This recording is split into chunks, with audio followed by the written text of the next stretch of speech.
নমস্কার, daily news line চ্যানেলে আপনাদের জানাই স্বাগতম। সংবাদ পড়ছি আমি ববি।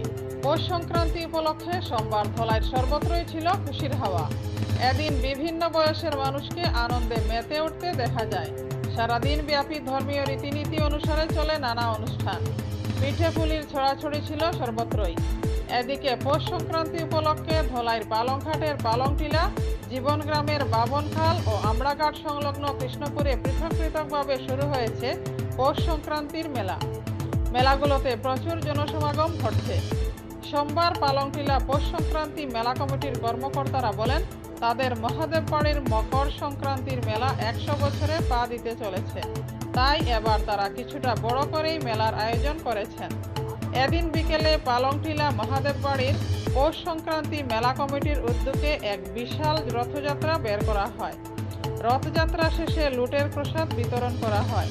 পালংটিলা মহাদেববাড়ি প্রাঙ্গণে 10 দিন পর্যন্ত মেলা চলবে বলে জানিয়েছেন মেলা কমিটির কর্মকর্তারা। বিস্তারিত দেখতে থাকুন ডেইলি নিউজ লাইনের ক্যামেরায়।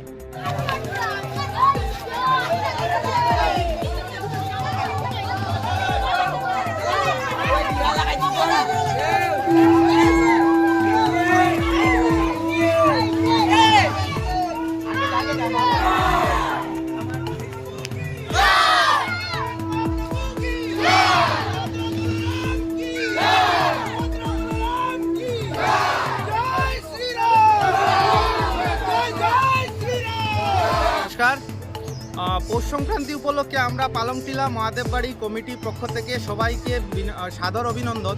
তৎসঙ্গে আমি বলতে চাই, আমাদের পৌষ সংক্রান্তি উপলক্ষে পালংটিলাতে যে মন্দিরের প্রাঙ্গণে যে মেলা অনুষ্ঠিত হচ্ছে, সেটা অন্তত প্রায় আজ 100 বছর পূর্ণের দিকে অগ্রসর হচ্ছি আমরা।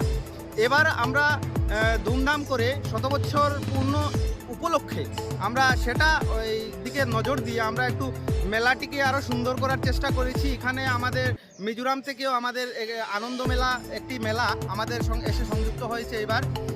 এবার আমরা বিভিন্ন অনুষ্ঠানের মাধ্যমে আমরা উদ্যোগ নিয়েছি যে আমরা এই 10 দিনের যে মেলা উদযাপন হবে, সেখানে কৃষ্ণলীলা এবং পদাবলী কীর্তন এবং বিভিন্ন দিকে সাংস্কৃতিক অনুষ্ঠানও আমরা এই 10 দিনের ভিতর আমরা উদযাপন করব। এর সঙ্গে আমরা সংযত রেখে আমরা বরাক উপত্যকার সম্পূর্ণ জনসাধারণকে, আপামর জনসাধারণকে আমি বারবার বিনম্র অনুরোধ জানাচ্ছি, আহ্বান জানাচ্ছি যে আমাদের এই মেলাতে আপনারা আসুন, এসে এই মেলার আনন্দ উপভোগ করুন এবং এই মন্দির প্রাঙ্গণে যে কীর্তন হবে সেই কীর্তনের প্রসাদ আপনারা নিয়ে আপনারা নিজের মঙ্গল এবং আপনাদের পরিবারের মঙ্গল কামনা করুন। জয় শ্রীরাম। এই পালংঘাট পালংটিলা মহাদেববাড়িতে মকর সংক্রান্তি উপলক্ষে আমাদের এখানেও মেলা পূজার আয়োজন করা হয়। প্রথম দিন মকর সংক্রান্তির দিনে পূজা আরম্ভ করা হয় এবং রথ আমরা প্রচুর মন্দির প্রদক্ষিণ করি এবং নানা রকমের মেয়ে ছেলে সবাই আসে এখানে যোগ দেন। এখান থেকে পূজা আরম্ভ হইব।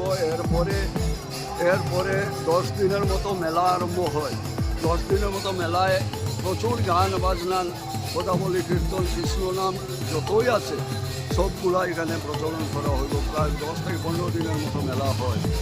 সেই মেলাতে আমরা সব গ্রামের এই অঞ্চলের মানুষ সব এক জায়গায় জমা উঠতে হয়।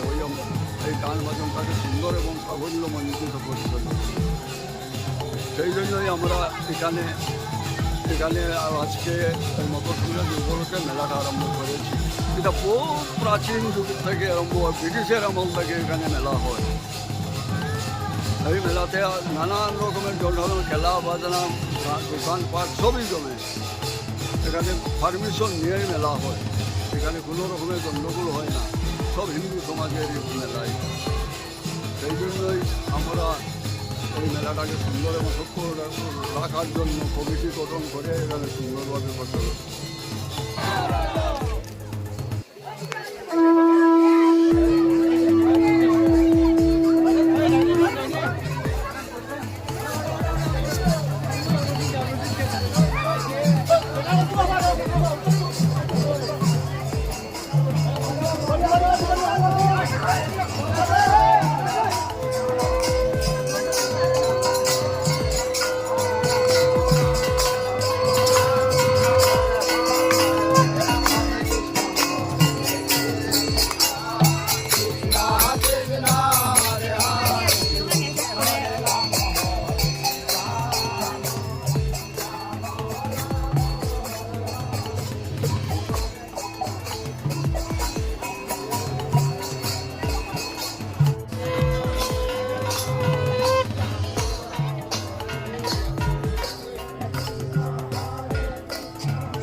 আমাদের সংবাদ পরিবেশন আপনাদের ভালো লেগে থাকলে লাইক, শেয়ার ও কমেন্ট করে পরবর্তী সংবাদ তৈরি করতে আমাদের উৎসাহিত করুন। নতুন ভিউয়ার্স হলে আমাদের চ্যানেলটি চট করে লাইক, শেয়ার ও কমেন্ট করবেন, তার সঙ্গে সাবস্ক্রাইব করতে ভুলবেন না। ডেইলি নিউজল্যান্ড চ্যানেলের পক্ষ থেকে আপনাদের জানাই ধন্যবাদ।